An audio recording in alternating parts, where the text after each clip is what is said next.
Mister novels में खुशामदीद। उम्मीद करता हूँ आप सब खैरियत से होंगे। आज का नावल है वानी बेस्ड, खून बहा based, village heroine hero based, rude hero based, most romantic Urdu novel. उम्मीद करता हूँ आपको ये नावल भी पसंद आएगा। तो चलिए नावल स्टार्ट करते हैं। नावल का नाम है एक सितम और, राइटर है मोमना शाह। सूरज की रोशनी धीरे धीरे उफ़क़ से फूटने लगी थी। मलगजा सा अंधेरा अब भी मौजूद था। चिड़ियाएं चहचहा कर सुबह होने का पता दे रही थी। पौधों में लगे फूल धीरे से खिलने लगे थे। चार सू फैले सरसों के खेत, दूर दूर बने कच्ची मिट्टी के मकान और इन मकानों से उठता धुआं वहां दिन शुरू हो जाने का पता दे रहा था। गुलाबी आंचल ओढ़े वो लड़की सरसों के खेत में भागती हुई पगडंडी पर कदम लड़खड़ाने से बचाने को कभी कभी हाथों को हवा में ऊंचा करके अपना तवाज़ुन बरकरार कर रही थी। मीरब रुक पीछे से इसके पीछे दौड़ता वो लड़का इसे मजीद तेजी से भागने पर मजबूर कर रहा था। मैं नहीं रुकने वाली खबीस इंसान, वो भागती हुई फूली हुई सांसों समेत बोली। सुन मीरब, मेरी बात तो सुन ले। इसने इसके पीछे भागते कहा। मैं नहीं रुकूंगी, इतनी पागल थोड़ी हूँ। इसने सुलग कर कहते जैसे ही कदम सड़क पर रखे इसका पैर मुड़ा और वो गिरी, पर हिम्मत करके वो दोबारा उठी थी। ऊंची नीची सड़क पे भागते भागते इसने पीछे मुड़ के देखा। वो अब इसके पीछे नहीं था। भागना इसने अब भी नहीं छोड़ा था कि एकदम इसका नाजुक वजूद किसी फौलादी वजूद से टकराया। डर और खौफ के मारे इसकी हलक से चीख बरामद हुई। इसके चीखने पे मुकाबिल के माथे पे शिकनों का जाल बिछा था। चीखो मत, इसने इसे खुद से दूर झड़क कर कहा। जी माफी। इसने सर पर आंचल दुरुस्त करके साइड से निकल जाना चाहा कि मुकाबिल की आवाज पे वो रुकी। इतनी सुबह तने तनहा अकेली औरत खेतों से निकलकर भागती आ रही हो लड़की, क्या करने गई थी? इसने करख्त लहजे में पूछा। इसकी बात का मफहूम समझते मीरब के तो सर पे लगी और तलवों पे बुझी। कहना क्या चाह रहे हैं आप? इसने सुलग कर इसके मुकाबिल आते कहा। वही जो तुम करके आ रही हो, वही सर्द बेतासुर लहजा। आप होते कौन है मुझ पे ये घटिया इतना घटिया इल्जाम लगाने वाले? मीरब ने मुकाबिल खड़े शख्स को जलती आंखों से पूरा। इस गांव का अगला सरदार, इसने गर्दन अकड़ा कर कहा। गांव के अगले सरदार हैं तो सरदारों वाली हरकत करें। ऐसी गिरी हुई बातें अक्सर शख्सियत भी गिरा देती हैं। इसने एक एक लफ्ज चबा कर कहा। बहरोज चौधरी की आंखें ताजुब से फैल गई। वो तो इस लड़की को कोई आम लड़की समझ रहे थे, पर शायद ये आम दिखने वाली लड़की बेहद खास अंदाजो तवार रखती थी, जिसका अंदाजा इन्हें बखूबी हो चुका था। बहुत खूब। इसने आंखों में ढेरों चमक लिए कहा। इसने इसकी बात पे आंखें घुमाई। इसने कदम एक बार फिर आगे बढ़ाने चाहे थे कि वो इसकी आवाज़ सुनकर रुकी। दिन का उजाला भी मुकम्मल नहीं निकला और तुम जवान जहां लड़की घर से बाहर निकली फिर रही हो। इसने कंदर कदरे संजीदगी से कहा।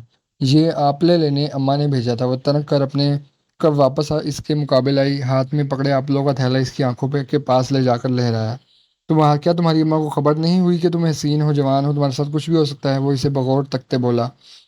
तो गुस्से से इसके नथने फूल गए और वो मजीद बिना कुछ कहे अपने घर की तरफ कदम बढ़ा गई। जमीनों पे चलता झगड़ा दूसरे दूसरे दो सरदारों का था, पर इनके साथ जमा हुए लोग बिना अपने किसी मफाद के महज तफरीह का सामान करने अपने घरों से निकलकर अपने पसंदीदा सरदारों की टीम का हिस्सा बन गए थे। दोनों तरफ एक दूसरे पर बंदूकें ताने खड़े वो तमाम लोग महज तफरीह का सामान कर रहे थे, पर कौन जानता था कि कब न जाने कैसे तफरीह का सामान करते यहाँ कैसे यहाँ मातम का समा बन जाना था। एक हफ्ता से जमीन पे चलता झगड़ा अरूज पे था, और कहते हैं ना, हर अरूज को जवाल है। चौधरी मिर्जा हुसैन के दोनों बेटे भी वहां मौजूद थे। यकदम जंग ने जोर पकड़ा। मामला गर्म हुआ और सबकी बंदूकें एक दूसरे पे तन गई। मुखालिफ पार्टी से एक बंदा सामने निकल कर आया। चौधरी अफसर सियाब, जो कि 16-17 साल नौ उम्र लड़का था। इसने मुखालिफ पार्टी के शख्स को बंदूक ताने अपनी तरफ बढ़ते देखा तो वो एकदम डर कर भागा, पर वो शख्स ना रुका। इसने इसके कंधे पे गोली चलाई। गोली सीधा कंधे पे लगी। वो नौ उम्र लड़का तड़प कर नीचे बैठा, बंदूक थामे खड़े बंदे ने एक और गोली सीधे इसके दिल पर सीधा इसके सीने पे दिल के मुकाम पर उतारी तो एकदम वो गश खाकर जमीन पर सजदा रेज हो गया। चौधरी बहरोज की नजर जैसे ही इसके वजूद पर पड़ी, वो भागता हुआ इस तक आया, पर शायद तब तक बहुत देर हो चुकी थी। दूसरी पार्टी के तमाम फरीक भाग चुके थे। चौधरी बेरोज ने अपने छोटे भाई को गोद में उठाया। पागलों की तरह वो इसे अस्पताल के लिए लेकर भागा था, पर अस्पताल पहुंचने तक वो जान की बाजी हार चुका था। चौधरी की हवेली पे मानो गमों का पहाड़ टूट पड़ा था। मुखालिफ पार्टी के तमाम लोग भाग चुके थे। वो तमाम मर्द इलाका ही छोड़कर भाग चुके थे। रह गई तो महज इनकी औरतें। जिस शख्स ने गोली चलाई थी, इस शख्स को सब जानते थे। वो इनके गाँव का ही तो बंदा था। हयात आलम एक आम किसान था, पर एक आम से किसान की एक जरूरत इसे कितनी भारी पड़ने वाली थी, शायद इस बात से वो किसान बेखबर था। वही हुआ जो ऐसे इलाकों में होता था। पुलिस आई, अपने इलाके का मामला कहकर इन्हें चलता कर दिया और फिर जरगा जरगा बिठाया गया। जिरगा में हयात आलम की बीवी को बुलाया गया। जिरगा में पैसे हुआ। फिर वनी खून बहा को रखा गया, जिसमें से चौधरी ने खून बहा का इंतखाब किया, क्योंकि इनके भाई इतना अर्जा थोड़ी था कि इसका कत्ल चंद नोटों के वास्ते माफ़ कर देते। खून बहा में हयात आलम की बेटी मीरब हयात आलम को बनी कर दिया गया। मीरब हयात आलम का निकाह चौधरी बहरोज से कर दिया गया, और फिर एक बार फिर वही खून बहा की दास्तान शुरू हो गई जो शायद इन जागीरदारों के यहाँ बरसों से चलती आ रही थी। नाम क्या है तुम्हारा? मीरब के सामने बैठी सफ़ेद दुपट्टे के हाले में बैठी पुरशफीक औरत ने नर्म लहजे में पूछा। मीरब, इसने धीरे से कहा। बड़ा प्यारा नाम है, उन्होंने नम आंखों से कहा। शन्नो। अम्मा जी ने शन्नो को आवाज लगाई जो किसी बोतल के जिन की मानद वारिद हुई। जी अम्मा जी, इसने सादतमंदी से सर झुकाकर कहा। इसे बहरोज के कमरे में ले जाओ, उन्होंने शन्नो को देखकर इसी नर्म लहजे में कहा। जी अम्मा जी। सादतमंदी की हदूद पार करते शन्नो ने मीरब को अपने साथ चलने को कहा। वो खामोशी से इसके पीछे पीछे चलने लगी। एक कमरे के दरवाजे पर के पास रुककर शन्नो ने इसे अंदर जाने का इशारा किया। वो खामोशी से अंदर चली गई। अंदर घुसते ही इसने गहरा सांस लिया और सामने बड़े दीवान पे जा बैठी। इसे कुछ तसल्ली ने हुई थी, नहीं तो वो बहुत खौफजदा हो चुकी थी। पर जरूरी नहीं था कि हर कोई इससे नरमी का बर्ताव करता है, सोचकर इसकी काली से आंखों में आंसू चमके। वो गहरी नींद में गर्क थी कि यकदम किसी ने इसे झंझोड़ कर उठाया। हिम्मत कैसे हुई तुम्हारी यहाँ इतने सुकून से सोने की?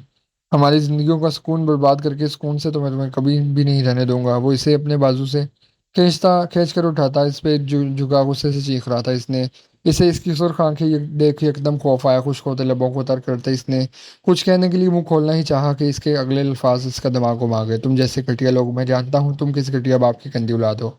वो तो मानो इसके कानों में शीशा उंडेल गया था। हिम्मत कैसे हुई मेरे बाप के बारे में या मेरे बारे में ऐसे अल्फाज इस्तेमाल करने की? वो इसकी आंखों में आंखें गाड़ कर सरकश लहजे में कहती इसे मजीद सुलगा गई थी। जैसे होती है वैसे ही हुई है हिम्मत। और तुम कौन हो मुझे मेरी हिम्मत का बताने वाले? गुलाम हो तुम हमारी, वनी हो तुम? तुम्हारी इतनी लंबी जुबान मुश्किल में डाल देगी तुम्हें। वो इसके बाल मुट्ठी में दबोचता हकारत से बोला। अगर आप सोच रहे हैं ना कि मैं डर जाऊंगी और आपकी किसी गलत बात को बर्दाश्त करूंगी तो ये आपकी सोच है। वो अब भी बाज न आई थी। वो इसकी हिम्मत देखकर तमस्खुर से हंसा था। बहुत देखी हैं तुम जैसी दो दो कौड़ी की औरतें। वो इसके बालों को मजीद सख्ती से दबोचता नफरत अमेज लहजे में बोला। देखी होंगी पर मीरा भाई याद नहीं होंगी। वो इसकी गिरफ्त से अपने बाल आजाद कराने की कोशिश करने लगी। जुबान को लगाम दो अपनी। इसने इसके चेहरे पे अपनी पांचों उंगलियां छाप दी। मीरा की आंख से एक आंसू टपका। नहीं दूंगी। जिद्दी तो वो भी सदा की थी। अगर इस लुबास जुबान को लगाम ना दी ना तो बहुत पछताओगी। वो इसे गर्दन से दबोचता बोला। अगर मैंने गलत गलत को गलत ना कहा, ना खामोशी से जुल्म सहती रही तो अब और भी पछतावा होगा। वो मुश्किल बोली। इसका चेहरा सुर्ख हो चुका था। अब तो इसे सांस लेने में भी दिक्कत हो रही थी। के मुकाबले ने एक झटके से इसकी गर्दन छोड़ दी थी। वो खांसते हुए इसके पास से उठी थी। वो बेड पर इसके बेहद करीब बैठा था और इसकी कुर्बत मेरा भी हाथ को किसी सूरत मंजूर ना थी। वो बेहद थक चुकी थी। इस वजह से इसकी आंख लग गई थी। पर अचानक इस शख्स ने आकर इसका इसे ऐसे उठाना इसके तमाम हवाजन जोड़ गया था। वो इसको सुनाकर कमरे से वापस निकल गया था। मीरब को अपना सर दुखता हुआ महसूस हुआ। इसने जो थप्पड़ इसके चेहरे पे मारा था वो इसके हवाजन जुटा गया था। वो हिम्मत करती कमरे से बाहर आई। हवेली में मुलाजमों के अलावा कोई मौजूद नहीं था। इस वक्त शाम के 5 बज रहे थे। वो नंगे पैर चलती हुई हवेली के मेन दरवाजे से निकलकर बाहर बने बरामदे में आई थी। माँ अम्मा जान वहीं बैठी थी। वो इनके पास जाकर सलाम करती तख्त पे बैठी तो वो इसे देखकर नरमी से मुस्कुराई थी। वालेकुम सलाम, उन्होंने शफकत से कहा। आराम करके अब कुछ बेहतर लग रहा होगा ना तुम्हें? उन्होंने नरमी से कहा। जी, पर सर में दर्द हो रहा है। वह धीमी सी आवाज में कहती अम्मा जान को बड़ी प्यारी लगी थी। शन्नो जा जाकर बच्ची के लिए खाना ला और फिर अच्छी सी चाय चढ़ा हम दोनों के लिए। और तुम इधर आओ, इधर दम डाल दूं, अभी जगह पहुंच जाएगा सर दर्द। उन्होंने इसे अपने करीब बैठने को कहा। वो जरा सी खिसक कर अम्मा के पास हुई। अम्मा ने दम डालना शुरू किया। इसका सर दर्द शदीद दर्द कर रहा था। काफी देर खामोशी के बाद अम्मा की आवाज इसकी समातों से टकराई। जानती हो बेरोज आया था और शायद इसने तुमसे बदतमीजी भी की हो, पर तुम सब्र से काम लेना, देखना बहुत जल्द वो तुम्हारे सब्र के आगे हार जाएगा। अम्मा ने इसके सर को दबाते कहा। दम शायद वो डाल चुकी थी। अम्मा जी, हर चीज पे हम औरतें ही क्यों सब्र करें? इसके लहजे की तलखी महसूस करते वो धीरे से मुस्कुराई थी। अगर सब्र नहीं करोगी तो कभी खुशियां नहीं आ पाएंगी तुम्हारे करीब। तुम जानती हो सुख हमेशा ढेरों आजमाइश के बाद मिलता है, फिर वो चाहे मर्द हो या औरत, दोनों को की आजमाइश से गुजरना पड़ता है। उन्होंने नरमी से कहा। मीरब ने झट आंखें खोलकर इन्हें तका। पर मैंने मर्द को आजमाइशों में गिरा नहीं देखा। वो संजीदगी से बोली। पगली, ये जो बेरोज जिस दौर से गुजर रहा है ये इसकी भी तो आजमाइश है। इसने अपना भाई को खोया है। ये जो आग इसके सीने में जल रही है ना, ये यही सबसे बड़ी आजमाइश है। और सबसे बड़ी बात, तुम दोनों का रिश्ता बहुत प्यारा है। बस अगर तुम दोनों वक्त पे समझ जाओ। उन्होंने इसके गाल पे हाथ रखकर कहा। क्या जमानत है इस बात की कि वो मेरे सब्र के आगे हार जाएगा? इसने इन्हें तकते नरमी से पूछा। मैं जमानत हूँ। मैं ये बात दावे से कह सकती हूँ कि वो तुम्हारे सब्र के आगे हार जाएगा। उन्होंने शफकत से इसके माथे पे बोसा लिया। मुझे लगता तो नहीं, पर फिर भी कोशिश करूंगी, इसने आंखें मटका कर कहा। सब्र कोशिश से नहीं किया जाता। जब सब्र किया जाता है तो बस सब्र ही होता है, फिर इसको करने के लिए कोशिश नहीं करनी पड़ती। वो नरमी से बोली। सही, मैं सब्र करूंगी। इसने नजरें झुकाकर कहा, शनो इसके लिए खाना लाई। इसने खाना खाया, इतने में चाय भी तैयार हो चुकी थी। वो चाय लेकर आई। इसने और अम्मा ने चाय पी, फिर इसको एक सर दर्द की गोली दी। फिर वो देर अम्मा जी के साथ ही रही और रात 8 बजे अम्मा ने इसके कमरे में भेज दिया। वो मन मन भर के होते कदम लिए कमरे में जैसे ही घुसी, वो सामने बैठे बेड पे एक शान से पड़ा जाने किससे मोबाइल कान से लगाए हम कलाम था। इसको देख इसने कॉल काटी थी। इसकी आंखों में छुपी नफरत देख इसके पैर कांपे थे। वहां क्या खड़ी हो, पत्थर का मुजस्समा बन गई हो क्या? यहाँ आओ। इसने सर्द बेतासर लहजे में इसे अपनी तरफ आने को कहा। जी जी। वो छोटे छोटे कदम लेती जैसे ही इसके पास आई, इसने इसे हाथ से खींचकर बेड पर गिराया था। वो एकदम इसकी आगोश में गिरी थी। वो इसे वक्त बुरे से बुरे रवैये की उम्मीद कर रही थी, पर ये क्या, खौफ से इसके पैर कांप रहे थे। इसने उठना चाहा कि एकदम वो करवट लेकर इस पे मुकम्मल तौर पर झुका। राह फरार मुमकिन नहीं। इसने सख्त उंगलियां इसके चेहरे पे फेरते कहा, मीरब का सांस अटका था। मुझे पता था तुम मुझे देखकर यूं ही पल में पिघल जाओगे। वो तमस्कुर से गोया हुई। हाँ, तुम्हें तो वैसे भी बड़ा तजुर्बा है ना मर्दों को पल में पिघलाने का। इसने भी सीधा खंजर से वार किया था। मेरे बारे में ऐसे अल्फाज ना इस्तेमाल करें। उसके कंधे पे हाथ रखती इसे खुद से दूर करने के जतन करने लगी थी कि वो एकदम इस पे मजीद हावी हुआ था। दोनों के वजूद एक दूसरे से मुकम्मल तौर पर जुड़े पड़े थे। मेरा दिल जैसे अल्फाज इस्तेमाल करने को करेगा मैं करूंगा। और तुम कौन होती हो मुझे ये बताने वाली कि मैं तुम्हारे लिए कैसे अल्फाज इस्तेमाल करूँ? तुम एक कातिल की बेटी हो और तुम यहाँ अपने बाप के जुर्म की सजा काटने आए हो, और ये अंदाज, ये कॉन्फिडेंस तुम पे सूट नहीं करता। वो इसके बालों को अपनी मुट्ठी में कैद करता अपने लहजे में ढेरों नफरत समोए गोया हुआ। बीवी हूँ, आपकी इज्जत की मुस्तहिक हूँ, नम लहजे में कहा गया। अच्छा, इतनी ही इज्जतदार हो और इज्जत की मुस्तहिक हो तो बताओ इस दिन इन खेतों में क्या कर रही थी? वो इसका चेहरा दबोच कर घुराया। मैंने इस दिन बताया तो था कि मैं आपले लेने गई थी। वो नम लहजे में गोया हुई।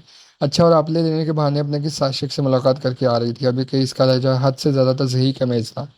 दूर हटे। वो एकदम इसे धक्का देकर उठी थी। वो भीगी बिल्ली से एकदम ख्वार खूंखार शेरनी बन गई थी। वो इसके खूंखार होने पे तमस्कर से हटा था। जिसमें खामी हो वो यूं ही भड़कता है। वो बेड की दूसरी साइड पे होता तंजन हंसा था। आप जैसा इंसान जिसकी सोच इस हद तक गिरी हुई हो मैंने आज तक नहीं देखा। वो हकारत से कहती से सुलगा गई थी। मैं कितना गिरा हुआ इंसान, इसका अंदाजा तुम्हें बहुत जल्द हो जाएगा। ज्यादा मेरे मुंह लगने की जरूरत नहीं। सिगरेट को लाइटर से जलाकर एक कश लेते कहा, मुझे अच्छे से मालूम पड़ चुका है कि आप कैसे मर्द हो। वो माथे पे लातदार तेवरियां से जाए कहती लेटने लगी थी कि इसके अल्फाज सुनकर इसने इसे देखा।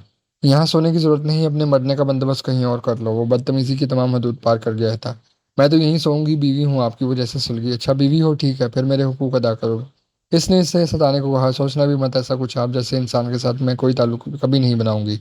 वो आंखों में ढेरों नफरत और हकारत लिए भड़की। समझ क्या रखा है तुमने मुझे? शायद तुमने अभी ठीक से मुझे पहचाना नहीं। मैं चौधरी बेरोज हूँ। मेरे साथ इस अंदाज में बात करने की हिम्मत कोई नहीं रखता, और जो रखता है ना मैं इसकी हिम्मत तोड़ देता हूँ। वो इसे खींच कर अपनी तरफ सरका गया था। जिस वैसी वैसी अंदाज में इसने इसने अपनी गिरफ्त में जकड़ा था वो तड़प कर ही तो रह गई थी। इसने इसकी मजबूत गिरफ्त से खुद को निकालना चाहा, पर नामुमकिन सी बात थी। छोड़ो मुझे। इसने इसकी उंगलियों की जुम्बिश को अपने वजूद पे होता महसूस करके सिसक कर कहा। और फिर वो हुआ जो शायद होना तो चाहिए था, पर ऐसे नहीं। बेरोज ने इसका लिबास ऐसे नोच कर इसे अलग किया था कि वो फुट फुट कर रो पड़ी थी। बेरोज नहीं। इसने यकदम नफी में सर हिलाया। बेरोज ने गहरी नजरों से इसे तका। क्यों नहीं? हाँ, इसने इसके चेहरे पे अंगुली फेर कर कहा, प्लीज दूर हटे। वो गहरे सांस लेती रुंधी हुई आवाज में बोली। बेरोज तमस्कुर से हंसता इसके लबों पे अपना मजबूत हाथ जमाता अपना हक वसूल कर गया था। कुछ देर बाद नींद में अंधेरे कमरे में इसकी सिसकें गूंजने लगी थी। वो जो भी इसको रेजा रेजा करके पीछे हटा, इसके रोने की आवाज़ जब इसके कानों में पड़ी तो अपने किए पे शर्मिंदा होने के बावजूद बेजार से लहजे में गवाया हुआ, बंद करो ये रोना धोना। ऐसे भी कोई जुल्म नहीं किया जो रोना ही बंद नहीं हो रहा। वो करवट बदल गया। वो इसके रोकने पे भी ना रुकी। सारी रात इसकी रोते रोते गुजरी। सुबह की रोशनी लगने से पहले ही वो अपनी हालत दुरुस्त करके कमरे से निकल चुकी थी। जैसे ही मौलवी ने जान दी, धीरे धीरे हवेली में चहल पहल होने लगी। मीरब ने जल्दी जल्दी नमाज पढ़ी, और जब दुआ के लिए हाथ उठाए तो आंसू और सिसकों के सिवा कुछ न था। अम्मा जी भी उठ चुकी थी। वो इनके पास आकर बैठी थी। एकदम बेरोज के वाले नमाज पढ़कर जैसे ही घर में दाखिल हुए और उसे देख कर जो बेइज्जती उन्होंने इसकी की, वो रात की गई इनके बेटे की गई ज्यादती को भी पीछे छोड़ गई थी। सुबह सुबह हवेली की दीवारें इनकी धाड़ से कांप उठी थी। वो जालिम भी नींद से बड़ी आंखें लिए जैसे ही जदीद तर्ज के बने लाउंज में आया तो मीरब सर झुकाकर रो रही थी, और उसके अब्बा इसके सर पे खड़े से जाने क्या कुछ कह रहे थे। इसे बुरा लगा, पर इसने कुछ ना कहा, खामोश रहा। नजर एक बार फिर इसके कमलाए चेहरे पे पड़ी तो वो महज लब भेज गया। पर जब इस अब्बा ने इसके किरदार पर बोलना शुरू किया तो इसकी बर्दाश्त बिल्कुल खत्म होने लगी थी। इसके दिमाग की रगें गुस्सा से तन गई थी। वो एकदम भड़का। अब्बा, मेरी बीवी के बारे में ऐसे अल्फाज आप कैसे इस्तेमाल कर सकते हैं? वो मुश्तल हुआ। बीवी नहीं है ये तुम्हारी, ये वन्नी है। अब्बा चीखे। अब्बा, गलत बात ना करें, निकाह करके लाया हूँ। वो जैसे बिफरा। हाँ, निकाह बेशक किया हो, पर इसकी हैसियत हमारी मुलाजमत से भी कम है। वो भी भड़के थे। मीरा फूट फूट कर रोने लगी थी। अम्मा जी ने एकदम इसे अपने सीने में भेजा तो वो मजीद सिसक उठी। अब बात अनफन करते वहां से जा चुके थे और वो सामने खड़ा हाथों की मुठ्ठियां बेंच खड़ा इसे गुस्से से घूर रहा था। मुझे एकदम वो आगे बढ़ा, बगैर अम्मा जी के लिहाज के इसे कलाई से थामता घसीटता हुआ कमरे में लेकर आया था। एक झटके से इसे बेड पर लाकर फेंका तो वो एकदम सीधे होकर बैठ गया। आइंदा से जब तक अब्बा घर पर हो कमरे से न निकलना, इसने तय कमरे में तैश के आलम में चक्कर काटते कहा। ऐसा गलत कुछ उन्होंने भी नहीं कहा जो आपने किया, वो इससे ज्यादा तय हुई न था। वो इसके मुकाबिल खड़ी होती नम लहजे में गोए हुई। बकवास बंद करो, वो नजरें चुरा कर बोला। बकवास नहीं है, सच्चाई से आप झुठला नहीं सकते। अरे आपसे बेहतर तो सुहेल था, वो मेरी इज्जत पे ताक लगाए बैठा था। जानते हो क्यों? क्योंकि मैं इसकी इज्जत नहीं थी, पर आपकी तो इज्जत थी ना। वो इसे देख अफसोस से कहती, इसके गुस्से को मजीद हवा देगी। क्या बकवास कर रही हो? हाँ, मैंने कोई गुनाह नहीं किया समझी। वो एकदम भड़का था। इसने इसकी गर्दन को अपनी मजबूत गिरफ्त में जकड़ा तो इसकी सांसें बंद होने लगी। इसने इसे खुद से दूर करना चाहा, अपनी गर्दन आजाद करानी चाहिए, पर वो तो शायद उससे में यहाँ पे से ही बाहर हो जाता था। आज तो की है ये बकवास, आइंदा करने के बारे में सोचना भी मत। और कौन है ये सुहेल? वो इसकी गर्दन छोड़ता इसे बाजू से दबोच गया था। कोई नहीं है। वो अपनी सांसें बहाल करते खुद से दूर झटक गई थी। मुझे अपनी चलाने वाले लोग बिल्कुल पसंद नहीं समझे तुम, वो इसे झंझोड़ कर बोला। पर मैं अपनी ही चलाऊंगी, मैं किसी के हाथ की गुड़िया नहीं बन सकती। वो अपना आप इससे छुड़ाती फनकारी से इसके यही अंदाज पर उसके गुस्से की वजह बन रहे थे। वो इससे बेड पे लटाकर खुद अलमारी से कपड़े लेता वॉशरूम में बंद हो चुका था और वो महज से कर रह गई थी। वो भी कमरे से निकल कर बाहर आई तो अम्मा वहीं बैठी थी। वो छोटे छोटे कदम लेती इनके पास आकर बैठी थी। इसने हाथ तो नहीं उठाया ना तुम पे? उन्होंने इसके बालों में हाथ फेरते कहा। इसने गर्दन को जरा से तिरछा करके नहीं इन्हें देखा और फिर खामोशी से सर को नफी में हिला दिया। अम्मा जी ने गहरा सांस खारिज किया और इसे बगौर तका। जानती हो तुम वनी हो, जब भी तुम्हें ये सब सहना पड़ा है, बल्कि इससे ज्यादा सहना पड़ता है वनी में आई औरतों को। पर तुम जानती हो ऐसी भी औरतें हैं जो वनी नहीं होती। इन्हें धूमधाम से खुशी खुशी घर की बहू लाकर बनाकर लाया जाता है, फिर इनके साथ ऐसा सलूक होता है जैसा तुम्हारे साथ हो रहा है। वो इसका हाथ थामती नरमी से गोया हुई। अम्मा जी, अगर इनके साथ ऐसा सलूक होता है ना तो वो अपने मैके जाकर बैठ जाती हैं, तलाक लेती हैं और अपनी जिंदगी आसान कर देती हैं। पर मुझ जैसी बनी हुई औरतें तो सब्र और बर्दाश्त के सिवा कुछ कर ही नहीं सकती। इसने चौंकी हुई नजरें झुकाकर कहा। 100% में से 75% औरतें बर्दाश्त करती हैं। कहना बिल्कुल गलत है कि वो तलाक ले लेती हैं फिर मैके चली जाती हैं। ऐसा नहीं होता। इनके बच्चे अब इनके पैरों की जंजीर बन जाते हैं। वो अपने बच्चों की खातिर खुद को मार देती हैं, अपनी ख्वाहिशों को गला घोट देती हैं। उन्होंने कदर अफसोस से कहा। काश अम्मा जी मैं वनी ना होती तो ऐसे सलूक पे ना मैं आपके बेटे की इंस्टेंट बजा देती। अपनी बेबसी पे इसे एक बार फिर रोना आया। आंचल इसका हल्का सा ढलका तो गर्दन पे इसकी उंगलियों के निशान अम्मा की नज़र से पोशीदा न रह सके। अभी वो इसे कुछ कहती इसने अपना आंचल दुरुस्त किया। सामने वो नक्शक सा तैयार लाउंज में आया। सोफे पर बैठ के इसने इसे एक नज़र देखा और फिर दोबारा नज़र झुकाकर अपने मोबाइल में मशगूल हो गया। तुमने इस पे हाथ उठाया है? अम्मा ने सख्त गिर लहजे में पूछा।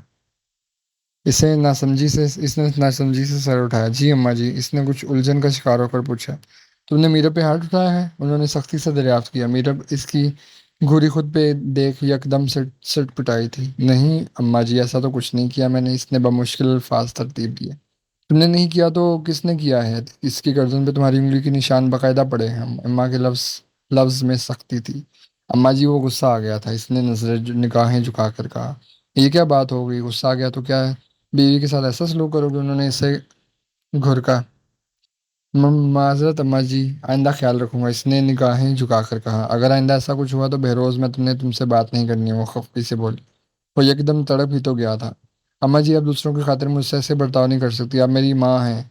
आपका कहा पत्थर पर लकीर की मानद है। आप ऐसे नाराजगी की धमकियां ना दिया करें। वो उठकर इनके कदमों में आ बैठा था और वो महज देकर रह गई थी कि इसे अपनी माँ से इस कदर अकीदत थी। आप हमें शर्मिंदा नहीं करेंगे कभी कुछ ऐसा करके जिससे हमारी तरबियत पे हर्फ आए तो हम क्यों खफा होने लगे आपसे? उन्होंने नरमी से इसके चेहरे पे हाथ फेरा। अम्मा जी, मैं वादा करता हूँ अब तक जो कुछ हुआ वो हो गया, पर इसके बाद मैं कुछ भी गलत नहीं करूंगा। वो अदब से निगाहें झुकाकर बोला। और फिर जो इसने कहा था इसने वही किया। वो हैरान हुई थी कि कोई शख्स अपनी बात का इतना पक्का कैसे हो सकता है। वो कमरे में होती तो वो इससे कलाम तक न करता, चाहे अच्छा हो या बुरा। ये सिलसिला पिछले 4 माह से ऐसे ही चल रहा था। इसकी रूटीन काफ़ी बदल गई थी। वो सुबह उठकर शनों के साथ लगकर घर के कामों में हिस्सा लेने लगी थी। फिर बाकी का दिन अम्मा जी और पोतों के साथ गुजरता और इससे कभी सामना होता तो वो इस पे से नजर निगाह फेर कर निकल जाता। अभी वो लगी बाहर लगे पौधों को पानी दे रही थी। काले रंग का लाउन का प्रिंटेड सूट पहने, बालों की लंबी चोटी बनाए खड़ी थी। पाइप लेकर वो दूसरी क्यारी की तरफ मुड़ी के एकदम पाइप के सामने नमूदार होता वो वजूद पूरा का पूरा भीग गया। इसने बेसाख्ता हाथ मुंह पे रखे और पाइप जमीन पे फेंक 2 कदम उछलकर पीछे हुई और एकदम भागते हुए अम्मा जी के पास पहुंची थी। वो काफी देर इंतजार करती रही कि अब वो इसकी बेइज्जती करेगा, पर ऐसा ना हुआ। इससे कुछ तसल्ली हुई शाम की चाय पीकर वो अम्मा जी की टांगे टांगे दबा रही थी कि वो अम्मा जी के पास आई ने सलाम करके पास पड़ी कुर्सी के करीब खिसकाई और बैठा। मीरब ने चोट नजर से इसे देखा। वो अम्मा जी की तरफ मुतवज्जो था। अम्मा जी आपने बुलाया था? इसने माँ अम्मा जी को तकते पूछा। हाँ बेटा बुलाया था। उन्होंने उठते हुए मेरे मीरब के हाथ थाम कर रोके। मीरब ने उठकर कमरे से बाहर जाना चाहा पर अम्मा ने इसे रोक लिया। वो जानती थी अम्मा क्या बात करने वाली है। इसका दिल धड़का। वो बात जो तकरीबन 4 माह से पोशीदा सी थी वो बात आज अम्मा जी इसे बताने वाली थी। वो बेहद खौफजदा थी इसका रिएक्शन सोचकर। इसकी भी बेसाख्ता नज़र इस पर पड़ी तो इसने इसे इसमें न जाने क्यों पहले के मुकाबले में काफ़ी तब्दीली महसूस हुई। बेरोज तुम बाप बनने वाले हो, अम्मा जी ने संजीदगी से कहा। जी, इसे हैरत हुई। हाँ, तुम्हें 4 महीने पहले इसलिए नहीं बताया क्योंकि तुम काफ़ी गुस्से में रहते थे इन दिनों, माँ जी ने नरमी से कहा। मीरम नजर झुकाए बैठी थी। बहरोज को तो कुछ समझ ही ना आए क्या करे।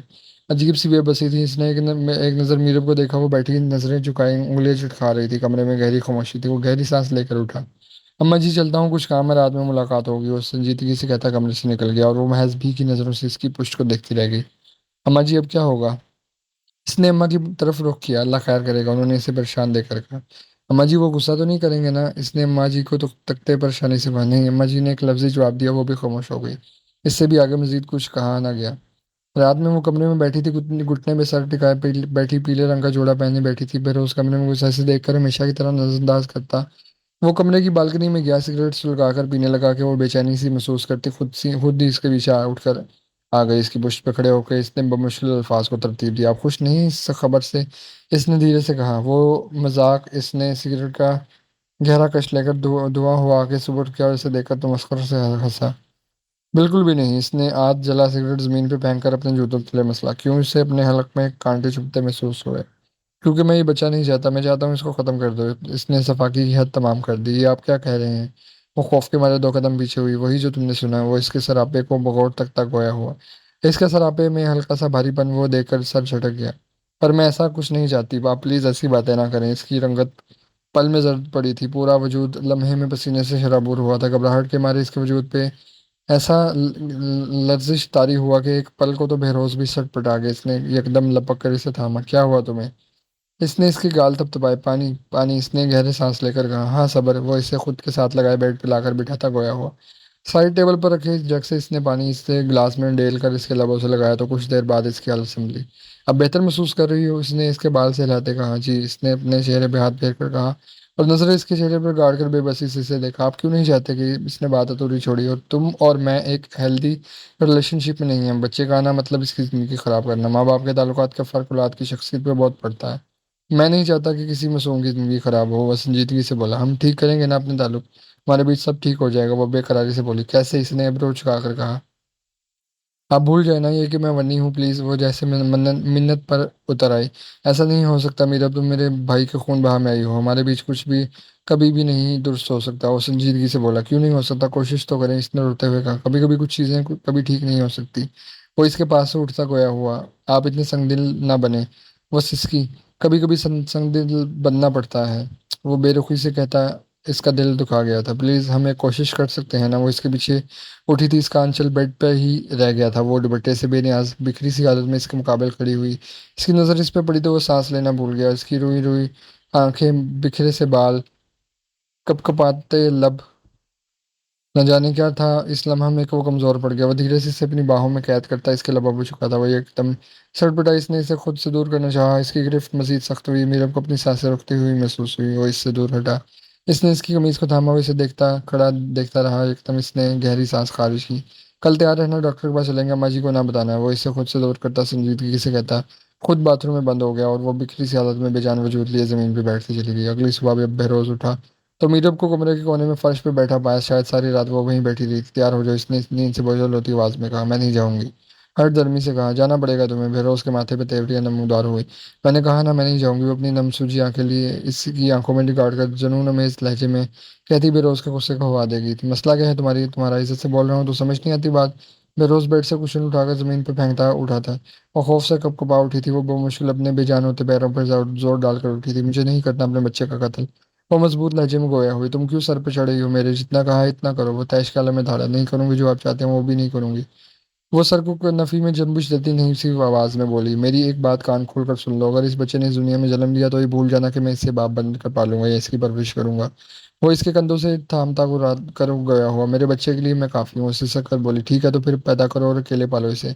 वो इसे झटक कर कमरे से निकल गया था। मीरब ने अपने मुंह पे हाथ रखकर अपनी सिसकों को रोका था। मीरब, अम्मा जी ने इसे गुमसुम बैठे देखकर आवाज दी। जी अम्मा जी। इसने सर उठाकर अम्मा जी को देखा। बेरोज खुश है ना इस बच्चे की आमद से?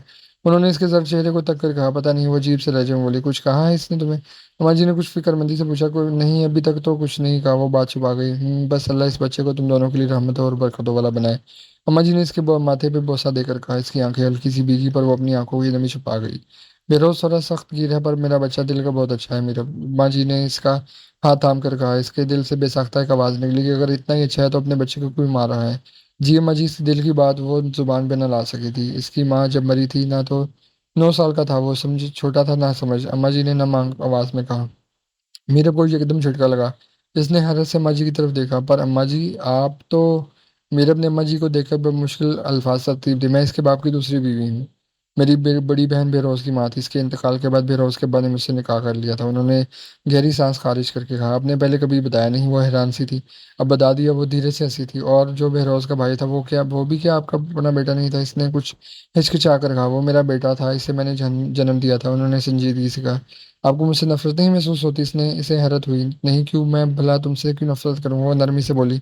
मेरा बाप आपकी औलाद का कातिल है, इसने नहीं याद दिलाया, और मेरा अल्लाह मेरी औलाद के कातिल को सजा देने वाला। वो पुरसकून लहजा में गोया हो।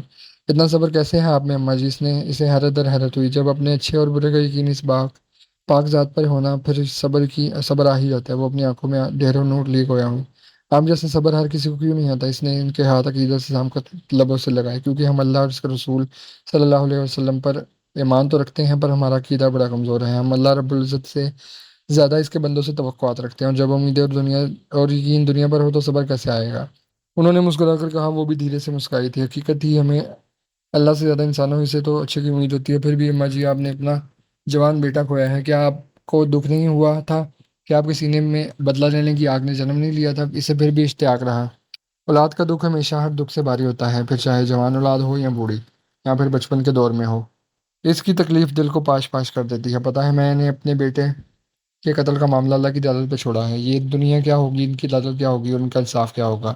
देखो ना, अब भी तुम जैसी मासूम बेबस औरत को सजा काटने के लिए चुना गया, हालांकि तुमने तो कुछ नहीं किया था। जिसने किया था वो तो भाग गया कहीं और जाकर। वो फिर किसी मासूम का कत्ल कर देगा और फिर किसी और मासूम को इसकी सजा दी जाएगी जो अपने जुर्मों गुनाह से भी ना वाकिफ हो गई। अदा दुनिया की अदालतें अंधी हैं। असल इंसाफ तो मेरे रब की अदालत में मिलता है। वो तमकीनत से कहती मेरे को ताजुब में डाल गई थी।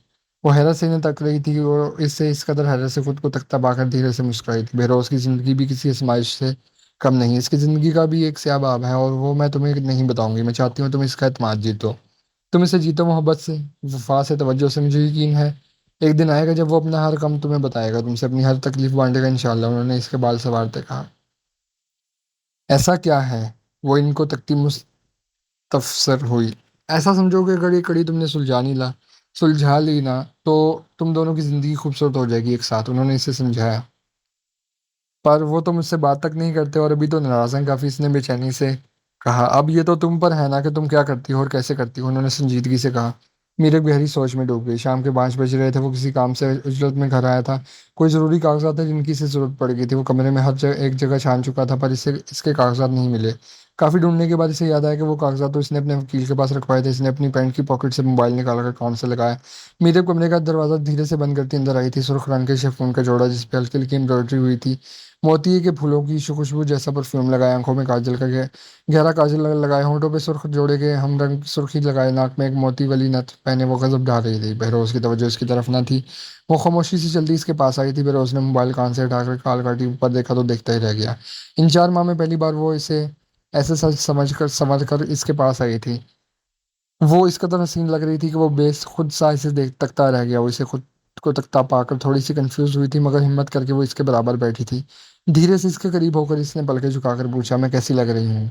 वो कपकपाए लहजा में मुस्तफसर हुई, बहुत खूबसूरत। वो बेखुदी के आलम में इसके चेहरे को अपने हाथों के प्याले में भरता गया हुआ इसके तारीफ करने पर शर्मीली सी मुस्कान होंठों पे लिए नजर उठाकर दोबारा झुका गई थी। मैं रोज धैर्य से झुका था। इसकी झुकी हुई आंखों पे अपने लब रख किया था। इसकी जिसारत पे इसकी आंखें धीरे से तब कपकपाई थी। बहरोज इसने अपने सुर्ख लब धीरे से हिलाए। वो इसके चेहरे पे अपनी उंगलियां फेरता मखमूरियत से बोल गवाया हुआ हुआ कुछ नहीं, कहते कहते कुछ कहते-कहते इसके लब फड़फड़ाए थे। बेरोज़ की नज़र इसके कँपकँपाते लबों पे पड़ी तो वो बेखुद सा होता इसके लबों पे झुका था। इसके लम्स में इस कदर शिद्दत थी कि वो कँपा कर रह गई थी। यूँ ही लम्हा यूँ ही सिलकते गए।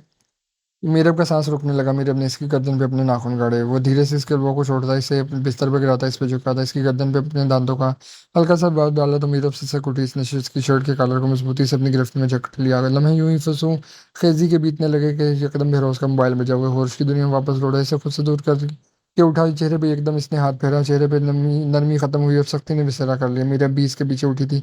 इसने मीरब को टैच के आलम में देखा। आइंदा से ऐसे सजने संवरने की जरूरत नहीं। इंतहाई बेहुदा लग रही हो। इस पे कुराता कमरे का दरवाजा जोर से जोरदार आवाज के साथ बंद करता निकल गया था और वो महज गहरी सांस लेकर रह गई थी। मुश्किल था इसके दिन तक रसाई करना पर नामुमकिन नहीं था। वो किचन में लगी रात का खाना बना रही थी। अम्मा जी से बेरोज की पसंद का पूछकर वो लगी सी कि पसंद का खाना बनाने में मशगूल थी। खाना बनाकर फारिग हुई तो नहा धोकर इसने सादा सा बादामी रंग का सूट पहना, साथ ही होंठों पे हल्की सी पिंक कलर की लिपस्टिक भी लगा ली। वो कमरे में बैठी इसके आने का इंतजार कर रही थी। कुछ वक्त बीता तो बाहर से इसकी गाड़ी की आवाज आई। वो एकदम खड़ी हो गई। वो कमरे में एक सम से दूसरी सम चक्कर काटती इसके आने का इंतजार करने लगी।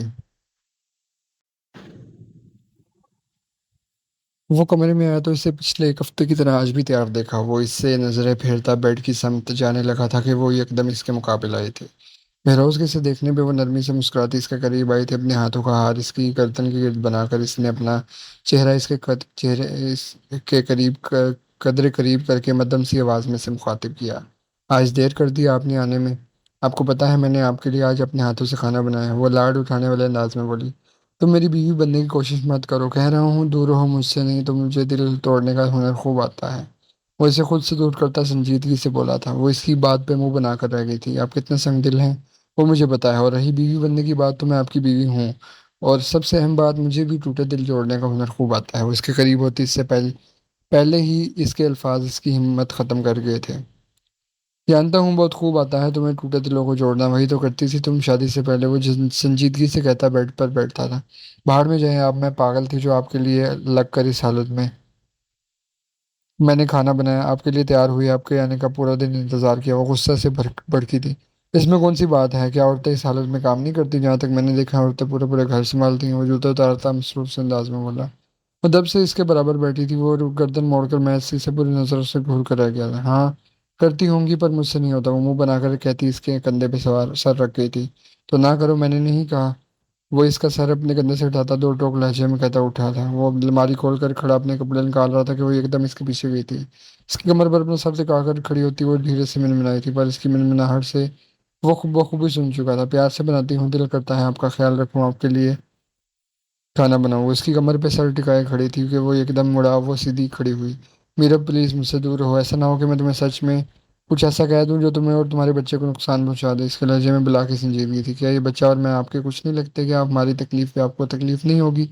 इसकी पलके पल में भीगी थी। नहीं, जिन चीज़ों से मेरा कोई सरोकार नहीं, मुझे इनकी परवाह भी नहीं। संगदिली की हद वो तमाम कर गया था। हम दोनों से आप ही को तो सरोकार है। इसने इसका हाथ थामना चाहा पर वो अपना हाथ इसकी पहुंच से दूर कर गया। आखिरी बार कह रही हूँ दूर रहो मुझसे। वो इसकी नम आंखों में अपनी सर्द बेतासर आंखें गाड़ कर बोला। अब तो मुमकिन ही नहीं, इसने हिम्मत करके बिखरे हुए लहजे में कहा। अपनी औकात मत भूलो, तुम्हारी हैसियत हमारे घर के मुलाजमों से भी बदतर है। इसने तल्खी से कहा। अच्छा तो क्या हो, जो इस रात आपने मेरे साथ किया वो आप अपनी मुलाजमाओं के साथ भी करते हैं? न जाने कैसे इसकी जुबान से ये बात निकली। इसे खुद खबर ना हुई। आखिरी बार कह रहा हूँ अपनी जुबान को लगाम देना सीखो। वो उंगली उठाकर इसे वार्न करता अपने कपड़े अलमारी से चिपटने के अंदाज में लेता वॉशरूम में बंद हुआ। वरना मांग के लिए वही खड़ी रही। अब तक यही खड़ी हो। अब जो खाना बनाया है लाकर दो बीगी दोगी भी कि नहीं। वो बाथरूम से बाहर निकला। इसे वहीं खड़े देखकर भड़का। इसने चौंक कर इसे देखा। खामोशी से मशीनी अंदाज में कमरे से निकल गई थी। वो महज से जाता देख कर रह गया। कुछ देर बाद वो दोबारा कमरे में आई थी। खाने की ट्रे हाथ में थामे अपने हल्के से भारी सरापे समेत न जाने क्यों चौधरी बेहोश के दिल में घर कर रही थी। इसने इसके सरापे से नजरें चुराई। मीरब ने खाना लाकर बेड पे इसके सामने रखा। वो खाना खाने लगा तो वो सोफे पर जाकर बैठ गई। मीरब ने कोई बात ना की, खामोश बैठ गई। बेरोज के लिए इस खामोशी में नवाले निकलना मुश्किल सा हो गया, पर खैर वो खाना खाकर ही हटा।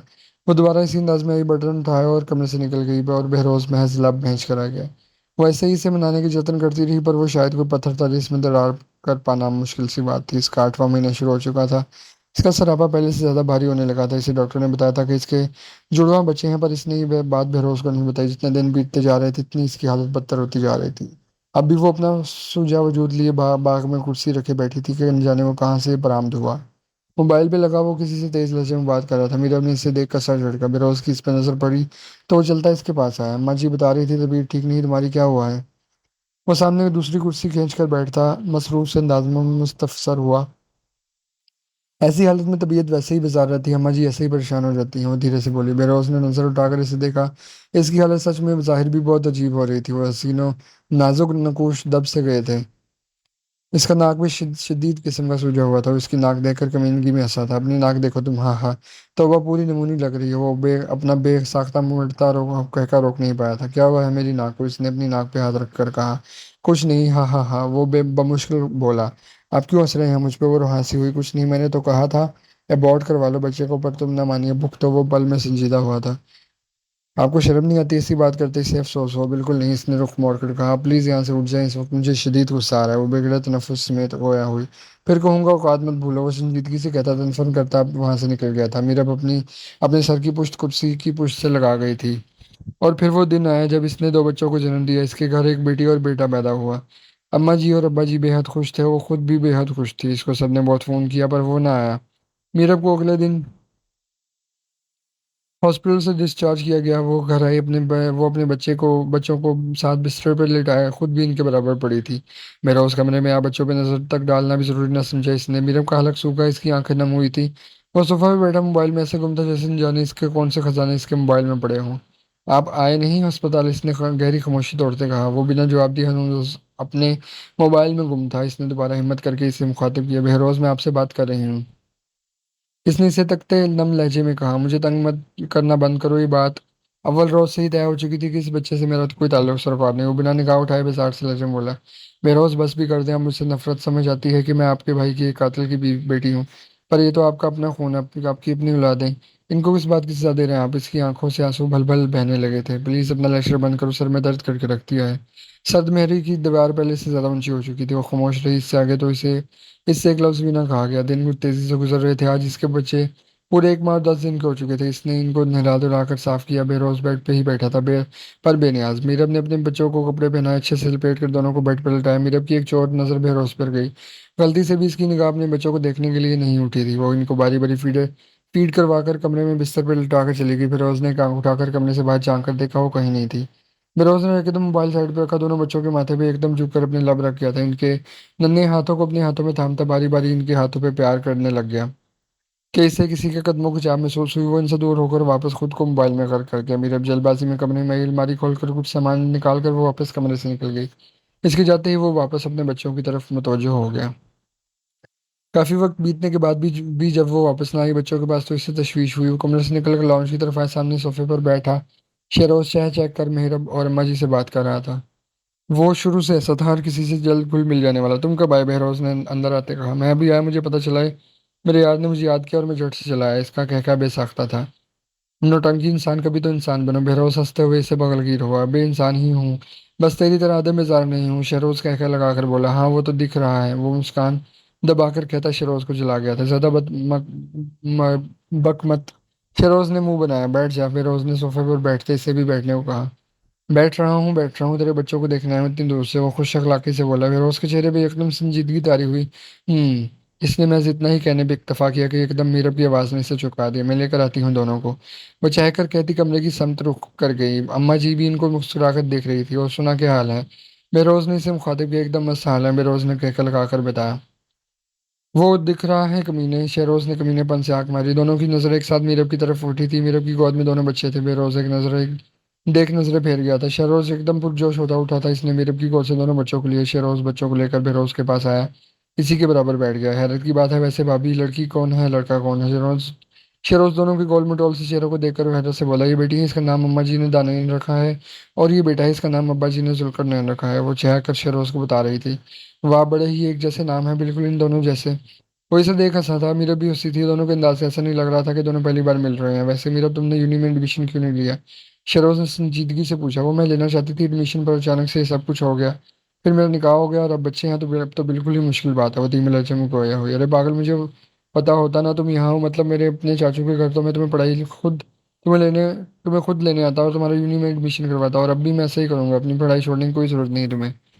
बच्चों का क्या है, कुछ घंटे ये निकम्मा संभालिया करेगा ना। शेरोज ने चहकर तमाम बात खत्म की। मेरे महज धीरे धीरे से गर्दन हिला गई थी।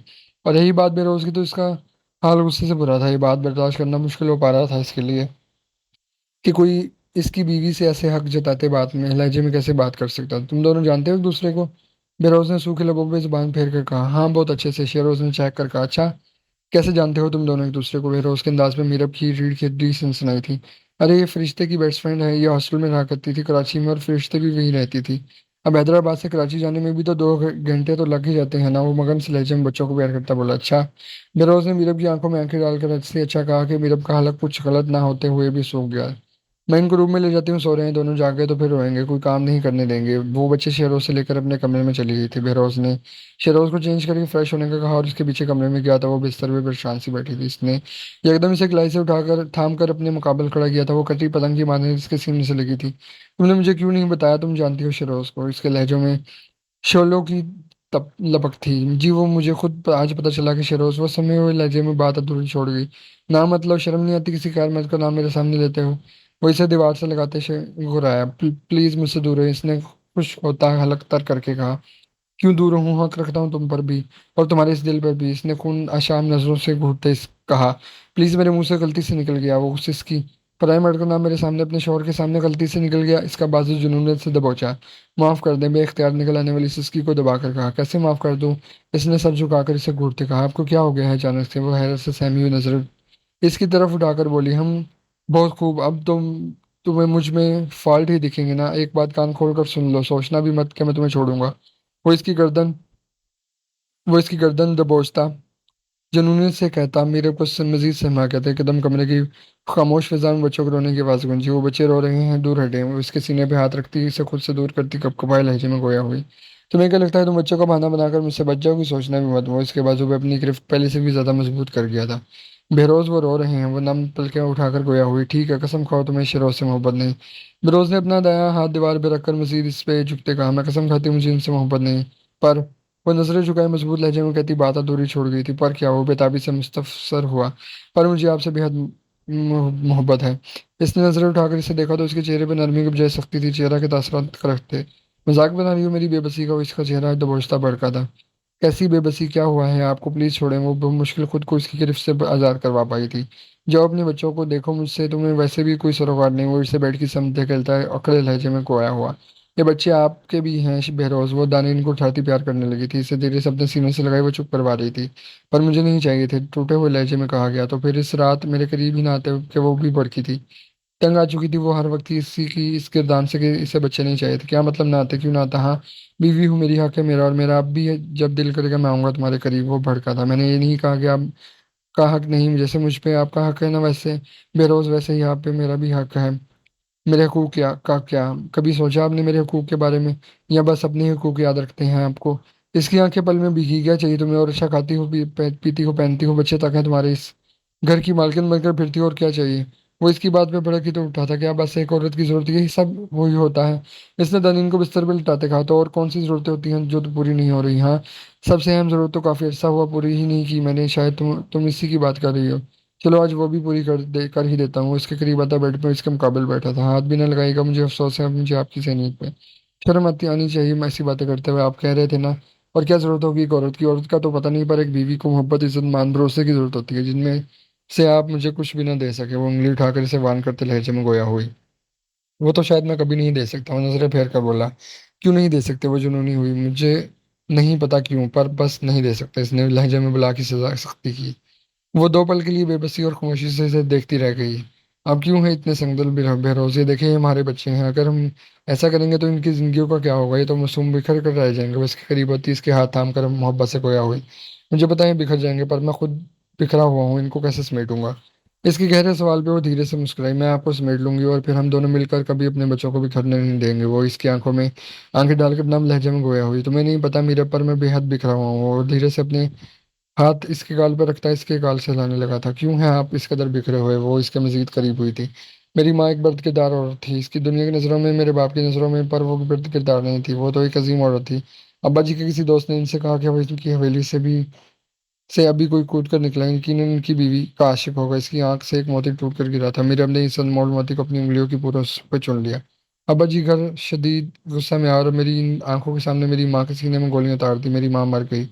मैं तन्हा हो गया। तुम जानती हो सारी जिंदगी मैंने अपने अम्मा अब्बा को लड़ते देखा और फिर उन्होंने मेरी माँ को मार दिया। एक बार भी इनका दिल ना कांपा, इनके हाथ ना कांपे। और फिर अब्बा ने मेरी खाला यानी माँ से अम्मा जी से शादी कर ली। सारी जिंदगी इनकी भी कोई मेरी माँ से मुख्तलिफ ना गुजरी।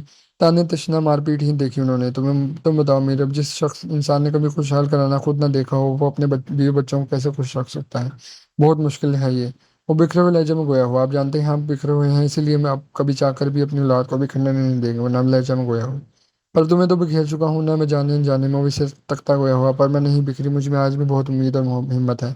मैं आज भी वैसे ही दामन बिखेरे खड़ी हूँ। बस सही तो मुझे महज मान भरोसा, इज्जत और मोहब्बत। इसकी आंख से आंसू लड़ियों की मानिंद बह निकले थे। वो इसे खुद से मैं भेजता अपने सीने से लगा गया था। तुम जानती हो हमारी पहली मुलाकात याद है तुम्हें? मुझे तो तुम तब से ही मोहब्बत हो गई थी। वो इसके माथे पर अपने लब रखता मोहब्बत से गोया हुआ। अपने बच्चों को तो देख लें, इसने मुस्कुरा कर कहा। देख चुका हूँ बहुत बार। वो इसके गाल से लाता लब दबाकर गोया हुआ। कब? वो हैरान हुई जब जब तुम उन्हें तन्हा छोड़कर कमरे से बाहर जाती थी। मैं उन्हीं के साथ अपना वक्त बिताता था। वो नरमी से गोया हुआ। आप कितने बदतमीज हैं। मैं कितनी परेशान रहती थी ये सोच सोच कर कि आपने अपने बच्चों को एक नजर भी नहीं देखा। और आप ठीक है। वो बुरम नती इसके पास से उठने लगी थी कि एकदम इसने इसे खींच कर खुद में कैद किया था। मुझे बदतमीज करने की हिम्मत किसी में नहीं। वो इसे तकता उसमें गुस्सा चेहरे पे लाता बोला माफ। वो इससे माफी मांगने लगी थी कि वो इसके लबों पे अपनी शहादत की उंगली रखता इसका अल्फाज गुम कर गया था। तुम ना बहुत बुद्धू हो। हंसता इस हुआ इस पे झुकने लगा था कि वो एकदम इसे खुद से दूर कर झुटकती हकैका लगाती कमरे से निकलने ही वाली थी कि बेरोज ने इसे लपक कर इसकी पूछते इसे अपनी बाहों में भरा। कहाँ भाग रही हो? इसकी गर्दन पर लब रखते पूछा गया। खाना बनाना है, छोड़े। वो गुलनार चेहरा लिए लब काटती गोया हुई। पर मैं तो कुछ और। वो इसे खुद में मजीद भैंस कर गोया हुआ। प्लीज हटे। वो इससे खुद को छुड़ाती भागी थी। वो कहका लगाता अपने बच्चों की तरफ मुतवज्जो हो गया था। हाँ, इसकी जिंदगी कठिन रही थी पर अब इसकी जिंदगी बहुत आसान होने वाली थी। इसने अपने बच्चों को गोद में उठाकर अपने सीने से लगा लिया था। वो कमरे के दरवाजे के पीछे खड़ी से देखती आसूदगी से मुस्कुराई थी। खत्म शुद्ध। तो रीडर्स, यहाँ पर ये नावल ख़त्म होता है। उम्मीद है आपको ये नावल भी पसंद आया होगा। अपनी राय कमेंट में ज़रूर दें कि आपको ये नावल कैसा लगा। और रीडिंग भी बताएं कि आपको नावल रीडिंग कैसी लग रही है। और अब आपसे नेक्स्ट नावल में मुलाकात होती है, तब तक के लिए अल्लाह हाफिज़।